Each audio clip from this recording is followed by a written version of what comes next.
Greetings and welcome. We'd like to thank the Arizona Zoom group for hosting us. I'm Nell Arnaud and joined by David Hurlburt and Ken Crawford, and we are part of the Health Resource. Today we'll be doing a presentation on Alzheimer's disease. In order to better understand this condition, it's important to learn some basic brain anatomy. The brain is the source of all the qualities that define our humanity. It is the most complex part of ourselves, as the seat of intelligence. It interprets the senses and controls all body movements and behavior. The cerebral cortex is the outer surface of the brain, which is a type of coating and a vital layer of tissue as thick as a stack of 2 or 3 dimes. Most of the actual information processing in the brain takes place here. The cerebral cortex is mostly the gray matter in the brain, and the many folds in the brain add to its surface area and increases the quantity of information that can be processed. The brain is composed of many different types of cells, but the primary functional unit is called the neuron. All sensations, movements, thoughts, memories, and feelings are the result of signals that pass through billions of neurons, which connect to one another, creating an extensive network. The main cell body contains the nucleus. Dendrites extend out from the cell body like the branches of a tree and connect to the other neurons to receive messages from other nerve cells. Signals then pass from the dendrites through the cell body and may travel away from the cell body, making connections to other neurons. There's a tremendous amount of electrical firing that occurs from neuron to neuron, as in a type of fiber optics high-speed wiring that allows this firing to be regulated by various neurochemical changes. This process requires an immense amount of ATP. The brain makes up about 2% of your body's weight and uses 20% of the body's total energy to function. The brain is a very energy-demanding part of the body. Neurotransmitters are chemicals that brain cells use to talk to each other. Acetylcholine generally makes the cells more excitable. Alzheimer's disease, which initially affects memory formation, is associated with a shortage of acetylcholine.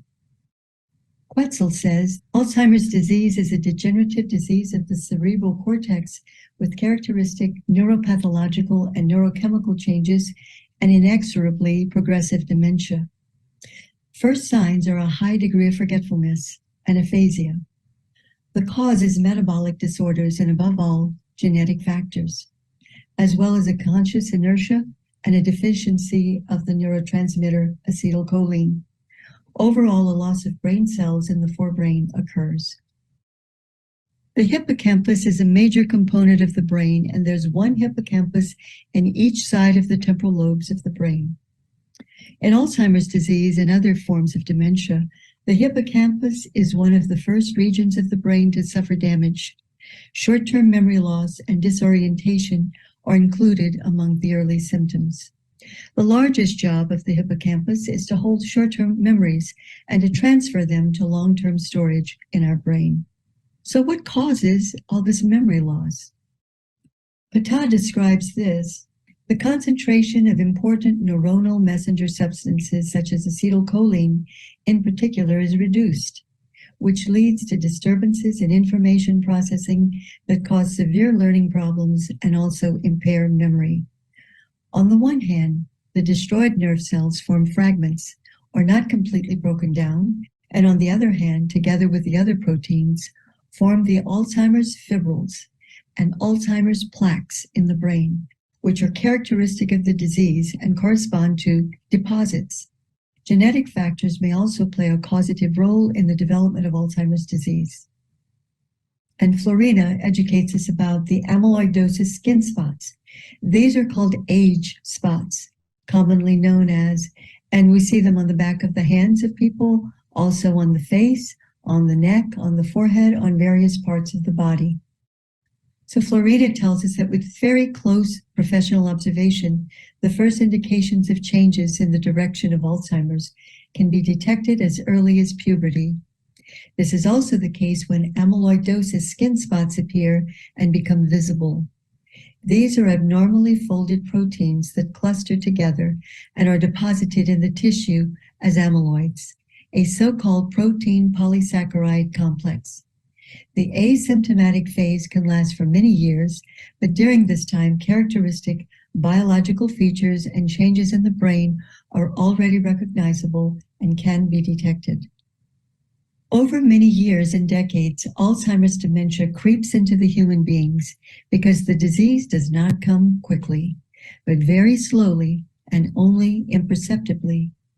For years and even decades, the human beings themselves do not notice when they are affected. Then little by little, the first signs appear in the form of memory lapses, which are usually judged to be harmless, but which increase in number and gradually make the human beings unsteady and somehow erratic.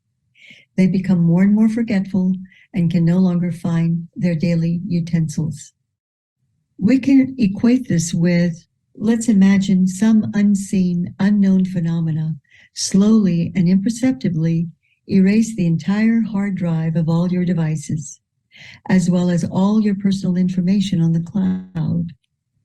Perhaps you didn't notice the missing files until you need to retrieve them and realize there's increasingly missing information. Slowly and imperceptibly, until most of it, if not everything you've ever studied, languages learned, degrees you've worked for, expertise carefully crafted, all the people and interests you cared about, old friends, family members, all of it begins to slowly disappear, and you retain no references for the majority of the life you've created for yourself. Alzheimer's dementia is protracted and drags on for many years until it really appears openly. So it can take 80 years or more until it becomes acute. Then, however, forgetfulness comes quickly, occurring in 3 phases: mild, moderate, and severe. Since Alzheimer's affects people in different ways, each person may experience dementia symptoms or progress through the stages differently. The first mild stage is your basic forgetfulness, forgetting names, forgetting your keys, but are still able to drive and work and be social. The moderate phase of Alzheimer's, there are noticeable memory difficulties, strange behavior, disrupted daily routine. Retention is difficult, meaning your ability to read something and remember what you just read is difficult. The severe phase of Alzheimer's, there is tremendous confusion, getting lost to the degree where you're getting lost inside your own home, difficulty choosing appropriate clothing, hallucinations, paranoia, delusions. Over time, the patients with Alzheimer's get tangled up in the middle of speech and can no longer finish what they have started to say. In this way, the human beings become unable to read anything completely or to concentrate on anything. As the Alzheimer's disease progresses, the abilities relevant to everyday life are lost more and more, with the focus on personal hygiene and food intake. Over time, the human beings become dependent on the help of other human beings to get around and to do everything else. Alzheimer's dementia has a very long asymptomatic phase, which begins as a small child and thus long before adulthood, before the first symptoms even appear. Alzheimer's dementia is one of the most expensive medical conditions. It is difficult to carry on your daily activities, and in the severe stages of Alzheimer's, you need medical care or some kind of care 24 hours a day, 7 days a week. So it becomes very expensive. I know I've thrown a lot of information at you now that looks rather dismal, and this is a very serious, rather awful condition. But there are good news. We do have good news for you today. And the recent research that is proving to have impressive success rates with Alzheimer's is something that Ken will be sharing with you in a few moments. Dave would like to further elucidate the many contributing factors of Alzheimer's so that we can learn what they are and to avoid them. For now, let's watch a 3-minute video called Alzheimer's in 3 minutes. What is Alzheimer's disease?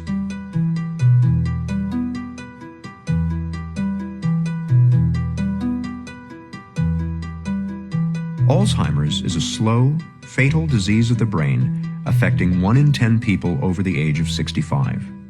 No one is immune. The disease comes on gradually as 2 abnormal protein fragments, called plaques and tangles, accumulate in the brain and kill brain cells. They start here in the hippocampus, the part of the brain where memories are first formed. Over many years' time, the plaques and tangles slowly destroy the hippocampus, and it becomes harder and harder to form new memories. Simple recollections from a few hours or days ago that the rest of us might take for granted are just not there. After that, more plaques and tangles spread into different regions of the brain, killing cells and compromising function wherever they go. This spreading around is what causes the different stages of Alzheimer's. From the hippocampus, the disease spreads here to the region of the brain where language is processed. When that happens, it gets tougher and tougher to find the right word. Next, the disease creeps toward the front of the brain, where logical thought takes place. Very gradually, a person begins to lose the ability to solve problems, grasp concepts, and make plans. Next, the plaques and tangles invade the part of the brain where emotions are regulated. When this happens, the patient gradually loses control over moods and feelings. After that, the disease moves to where the brain makes sense of things it sees, hears, and smells. In this stage, Alzheimer's wreaks havoc on a person's senses and can spark hallucinations. Eventually, the plaques and tangles erase a person's oldest and most precious memories, which are stored here in the back of the brain. Near the end, the disease compromises a person's balance and coordination, and in the very last stage, it destroys the part of the brain that regulates breathing and the heart. The progression from mild forgetting to death is slow and steady, and takes place over an average of 8 to 10 years. It is relentless and, for now, incurable. Helping your family, friends, and neighbors to better understand Alzheimer's will reduce stigma, improve care, and even help the fight for a cure. Thanks for helping to do your part. Learn more at www.aboutalz.org.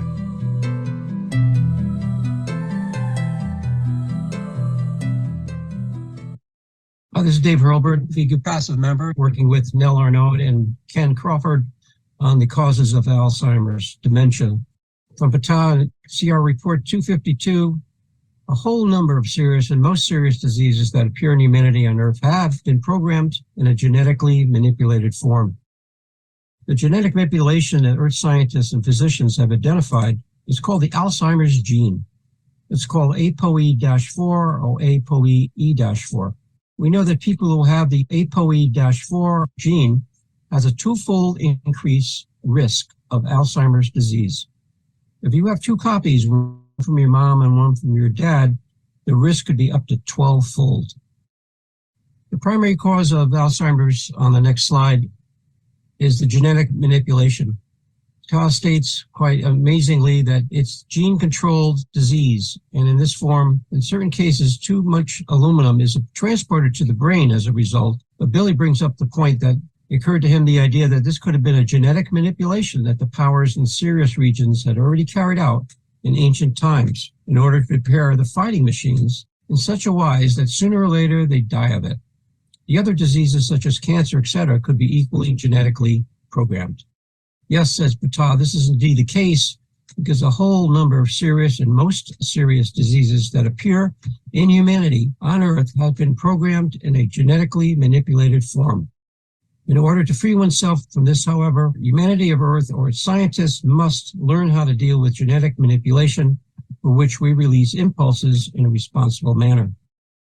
Other causes of Alzheimer's dementia are quite extensive: inflammation, high blood pressure, type 2 diabetes, microwaves, glutamate, PCB in the soil, glyphosate, drugs, a general indifference to health, aspartame for unregulated auto-produced food or manufactured food, mobile phones, digital media, toxic substances by smoking, underlying diseases, food additives, metabolic disorders, thyroid disorders, really bad music, idleness, trans fat, chemicals of all sorts, spoiled food, hygiene products and chemicals, complaining, vitamin deficiencies, congenital factors, and long-term weightlessness in space.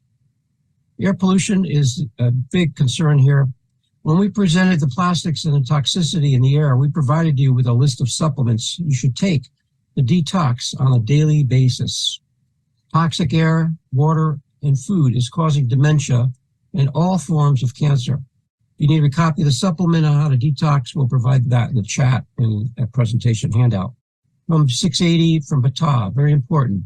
All aquatic and terrestrial organisms that serve as food for the human beings are also contaminated by these tiny and minute plastic particles impregnated with various toxins, according to which when the human being eats meat as well as fish or any other aquatic organisms, it automatically absorbs the food contaminated with toxins and plastic nanoparticles. And the whole thing then contaminates the entire organism. And then the whole thing is also very bad and dangerous to health because such poison-pregnant plastic nanoparticles, some of which are already smaller than a nanosize, respectively a billionth, and which have been reamed up to the atto size, respectively a trillionth, are spread in the atmosphere and thus in the air we breathe and are inhaled by all breathable creatures, only to settle in the organism in a way that causes suffering and disease. Inflammation leads to numerous diseases, Patah says, such as cancer and Alzheimer's, and this also explains the health-promoting effects of meditation. However, the inflammations we are suffering from are meningitis, which is of the brain, myocarditis, inflammation of the heart, infectious diseases, chronic poisoning, dental and gum infections, health-damaging problems, metabolic disorders, various nervous diseases, leaky gut syndrome, herpes simplex. Inflammation of any kind in the body leads to cognitive decline. This includes arthritis, inflammatory bowel disease, heart disease, leaky gut, heartburn, high blood pressure, high cholesterol, high triglycerides, high blood sugar, Lyme disease, gum disease, gingivitis, periodontitis, and herpes. Silent killer of type 2 diabetes. We also know that 50 to 80% of people with Alzheimer's disease have type 2 diabetes. No other condition brings on aging faster than type 2 diabetes. One of the main causes of Alzheimer's disease is insulin resistance or type 2 diabetes, with high blood sugar being one of the main causes of blood-brain barrier permeability.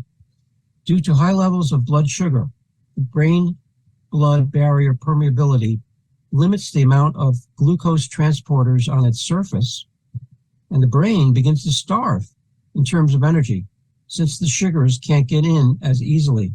It is as if the brain is trying to protect itself from sugar overload. So as the transporters decrease in number, the energy supply goes down, and hence cellular respiration, energy production, and brain activity all decrease. From FIGU Advisory 3, what similarities might there be, for example, between a cut, a heart attack, gingivitis, stroke, diabetes, stomach ulcers, a sports injury, Alzheimer's disease, or cancer? All of these complaints are based on the inflammatory reaction. From Patah, high blood pressure is treated by terrestrial medicine with anti-hypertensive drugs, but there is no cure, which is otherwise possible with the natural remedies, as I called out on the 4th of January. It is also a fact that the body of the human being with hypertension resists the lowering of blood pressure imposed by the medication of modern chemical medicine, often by raising the blood pressure again, or even more so, which then erroneously simply increases the dose, causing serious damage to health.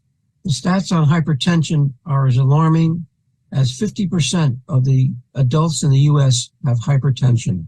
About 20% of young adults aged 18 to 39 have hypertension. High blood pressure is associated with dementia risk, particularly when you get it before the 50s or in midlife. High blood pressure is a lifestyle factor that's easily modifiable. The lifestyle interventions to improve blood pressure are exercise and sauna. Glutamate. Billy says to Patah, tell me, dear friend, do you, Puljaran, use glutamate as a flavor enhancer in your dishes? We often hear people talking about how good or harmful the substance actually is, but we don't know anything for sure. It'd be good if you could explain something about it. And if you could only give me a remedy that at least counteracts forgetfulness, even in Alzheimer's. And for Patah says in Contact Report 527, first of all, it's important to say that we, Puljaran, do not use glutamate or other flavor enhancers in our food. Glutamate is a brain's own messenger substance that can be very dangerous for human nerve cells because they die if they're giving too much of it. As a matter of principle, it should not be added to any food and should also not be consumed by the human beings in any other way. However, since human beings disregard this and glutamate is repeatedly added to foods, the factor of weight gain arises on the one hand because the feeling of satiety is cheated and much more is eaten than hunger demands. And on the other hand, as already mentioned, glutamate kills the nerve cells and thus creates small cavities in the brain, with neurodegenerative damage also appearing. For example, with regard to diseases such as Alzheimer's, Parkinson's, and various forms of cancer and multiple sclerosis, etc. So it is unfortunately to be said that in many Earth humans, the aforementioned flavor enhancer is often to blame for the above-mentioned diseases, even as this is not recognized by the medical profession and is denied by glutamate manufacturers. Food poisoning is also caused by glutamate when bacteria bound to it pass through the stomach acid unhindered and causes inflammation and poisoning in the intestines. So thanks, Dave, for that intro on all the causes. My name's Ken. I'm from North Carolina, and I'm doing the solutions for Alzheimer's dementia part of this presentation. So one of the major things to understand about Alzheimer's dementia is that it deals with the breakdown or permeability of the blood-brain barrier. There will be a link to a video and handout at the end of the presentation that explains the connection of the blood-brain barrier breakdown of Alzheimer's dementia. The following information are mostly centered around the idea of preventing the blood-brain barrier breakdown and the healing of the blood-brain barrier. First, we must avoid the exposure to causes, or at least mitigate them when possible. The main driver of blood-brain barrier permeability or breakdown is high blood sugar levels, followed by other things that cause breakdown, such as high blood pressure or hypertension, high cholesterol or hyperlipidemia, smoking, mold such as mycotoxins or trichothecene, chemicals such as benzene or toluene, as well as those chemicals from food, makeup, air fresheners, perfume, cleaning products, etc. And then there's also the Wi-Fi and electronic radiation, as well as vaccines. There is a correlation between all those stroke and myocarditis victims or other people who got cardiovascular conditions induced by vaccines. Next, we need to eliminate exposure to causes instead of just avoidance or mitigation. These are things we can more easily eliminate our exposure to, such as drinking alcohol, eating excessive amounts of sugar, and watch out for all that added sugar everywhere, Stop smoking if you're currently a smoker, and stop complaining and stop doing drugs, which can include illegal or prescription drugs. If you are on prescription drugs for any of the conditions on the previous slide, consider improving your health so that you can get off of those drugs. The main culprit here is the blood sugar levels, as the picture here emphasizes. From rat fever 3, there was a study from Stanford that showed brain shrinkage, just like that from Alzheimer's disease, seen earlier. The hippocampus is responsible for memory formation, and that area is implicated as one of the first regions to be damaged in Alzheimer's disease. So next, we need to focus on obtaining optimal health. Things that can be implemented quickly and help are air purifiers. There will be another link to a video in the handout at the end of the presentation that shows the connections between air pollution and Alzheimer's dementia. Even individuals in their late teens in very polluted cities can succumb to Alzheimer's dementia. Next, you can optimize your nutrition and make sure you're getting the right amount of nutrition. Other good things to do are having a neutral, positive thinking, meditating often, getting enough sleep, learning a new language. Exercise and fasting are a great help with the blood-brain barrier healing. Also helpful are a healthy psyche, harmonious music and singing, dancing, and psychomotor therapy, and the training of the coordination and perception and balance. Another possible way to help is if science comes so far that we can actually reverse the genetic manipulation that may sit at the root cause of some of the reasons people succumb to Alzheimer's dementia. Lastly, we need to detox from metals and plastics in the environment. You can also go back to the metals and plastics presentation done a few months ago towards the beginning of 2023 for reference on how to detoxify. Okay, now we can focus more on the optimization of nutrition. One of the most helpful ways to heal our blood-brain barrier is omega-3s. One can convert ALA, also known as alpha-linolenic acid, into DHA. ALA can also be found in many plant foods like Brussels sprouts and walnuts, seaweeds, chia seeds, flax seeds, and even perilla oil, one of my favorites. But better than ALA is EPA, or isosapentonic acid. I don't know if I said that right. And DHA, docosahexaenoic acid, which one can obtain from fish. However, with toxic levels in fish, one may choose to supplement. Also, choline is a component of membrane lipids, such as phosphatidylcholine. And phosphatidylcholine is a precursor to the neurotransmitter acetylcholine. Choline is also important for the production of neural synapses, and it's found mostly in animal products. And then we can move to the vitamin Bs. Vitamin B1, or thiamine, is critical for learning and memory formation, and it also helps to lower blood sugar. Vitamins B6, B9, and B12 all improve methylation and help to reduce homocysteine, which is responsible for the inflammation, so that will help lower the inflammation. Elevated homocysteine levels are associated with brain atrophy and cognitive impairment. Low levels of vitamin A, specifically retinol, are associated with increased risk of Alzheimer's dementia, especially those for whom carry ApoE4 as well as ApoE2. Vitamin D, once in the cell's nucleus, can turn on hundreds of genes, and it also plays a role in the creation and maintenance of brain synapses. Vitamin D should always be paired with vitamin K2. You can also go back to a previous presentation on that. K2 acts as a brain antioxidant as well as removing calcification of arteries and blood vessels, including at the blood-brain barrier.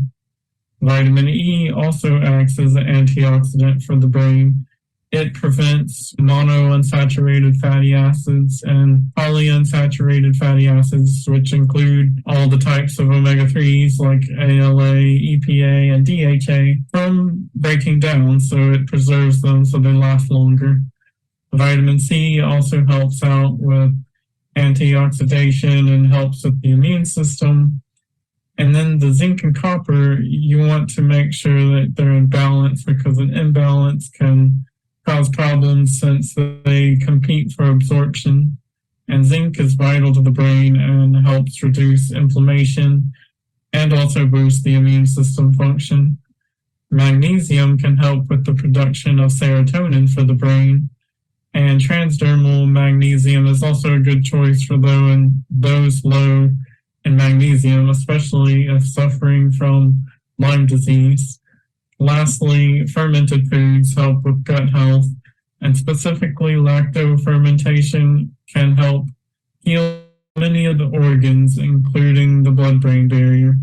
Also worth noting is that nutrition is very individualized, especially in regard to each person's genetic susceptibilities to genes that influence Alzheimer's dementia progression, as well as other genes that lower absorption of certain vitamins, with omega-3s and carotenoid conversion, as well as vitamin B9, B12, and vitamin D absorption being the most problematic for some individuals with certain genetic traits.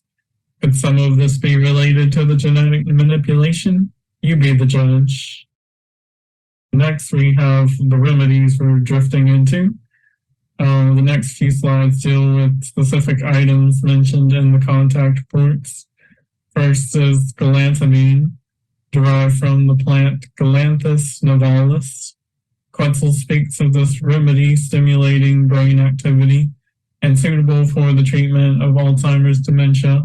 While it won't cure Alzheimer's dementia, it can slow the decline.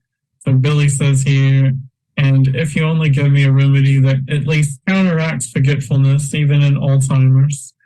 Quetzal says, especially in the elderly people, the remedy was used to stimulate brain activity.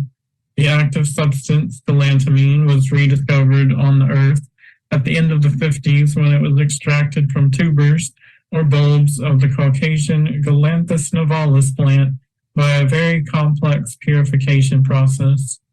However, the substance will only be synthetically produced in the next decade, as a review of the future has shown, and it will then also be discovered that the active substance, galantamine, is also suitable for the treatment of Alzheimer's dementia, but will not be approved for treatment until after the turn of the millennia. Technically speaking, it will be an anti-dementia drug, i.e. a drug against brain weakness. However, it is not an actual remedy, but only an active substance that will have a slowing effect on the course of the disease, and that only in the case of moderate and mild symptoms. The next remedies focus on helping to alleviate stresses on the brain as well as the blood-brain barrier. If one takes control of their blood sugar levels and gets them stabilized to the appropriate range, then the brain will have plenty of energy. One can limit sugar intake, and in particular fructose, as well as maintaining a healthy weight, or weight loss if one is overweight will help to maintain stable blood sugar levels. Exercise is one of the best ways to boost the metabolism and start burning excess sugar in the body. And as a bonus, the lactic acid that is produced by the cells when the mitochondria run out of oxygen and goes anaerobic is the production of more lactic acid or lactate than usual, which in turn can be absorbed by the organs, including the brain and the blood-brain barrier, to help heal the blood-brain barrier. Lactate is involved in the processes of memory formation and neuroprotection.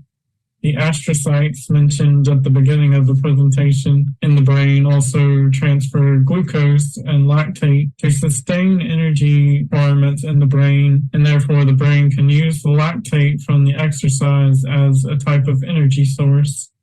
Lactate in the bloodstream during exercise can also flow to the liver, and the liver can synthesize glucose in order to maintain energy levels once the blood sugar levels drop. Adipocytes, or fat cells, can also produce lactate under anaerobic conditions, or in other words, when you run out of breath during exercise, hence the burning of fat. Lactate produced by muscles during exercise are also taken up by the heart, brain, and made into more glucose in the liver. Another energy source for the brain is ketones. One can induce ketosis during fasting or by having no carbs and certain fats. Being in a ketosis state upregulates autophagy, which can help eliminate those dysfunctional cells in the brain that were mentioned earlier. In the introduction to the meditation, Billy also mentions that meditation can maintain the Formbarkeit of the brain, also known as plasticity in English, suggesting that meditation may also play a role or help with autophagy in the brain. Being in a state of ketosis can also reduce food cravings and help with satiety. And so the next one we got here is extra virgin olive oil. It was mentioned in rat ghee before, and it shows how it can reduce amyloid beta peptides and decrease tau tangles and activate autophagy. It is a free radical scavenger, and it improves memory and synaptic integrity. Scientists think that the compound oleochantol is responsible for these actions. Next, we need to remove the causes of inflammation. So first, we need to detoxify the things that are giving us the inflammation, like all these things listed below and also mentioned previously. So make sure you brush your teeth often and floss, because we don't need any of these inflammatory conditions in the mouth. We are also all very individual, and we have individual problems. So each individual must be observant and figure out things that are problematic for them personally, whether it's food allergies or particular foods causing inflammation. We can also remove stress, i.e. the cortisol levels, which cause inflammation, and we can practice meditation and get sufficient sleep to help lower the stress. Okay, so the next part is about treating chronic pathogens, which is very vital. We need to treat outbreaks as soon as possible, because the longer your body is under attack, the more amyloid beta becomes produced. Things like yeast, molds, spirochetes, and parasites, fungi are included, and one should take preventive measures against these as soon as possible. Examples are syphilis and Lyme disease, herpes, malaria, babesia from tick bites, gingivitis, bacteria, cold sores, fungal infections, etc. Good bacteria such as lactobacillus and bifidobacteria are involved in the production of the neurotransmitter GABA from glutamate, which helps the brain to function. And the next remedy here is the MCT oil, also known as medium-chain triglycerides oil. It helps with several of the things previously mentioned. It helps produce ketones in the body without being in a fasted state, and also helps to lower cholesterol levels. It stimulates metabolism and promotes absorption of calcium and magnesium, according to Patah and Contact Report 619. It can help with satiety, being in the ketosis state.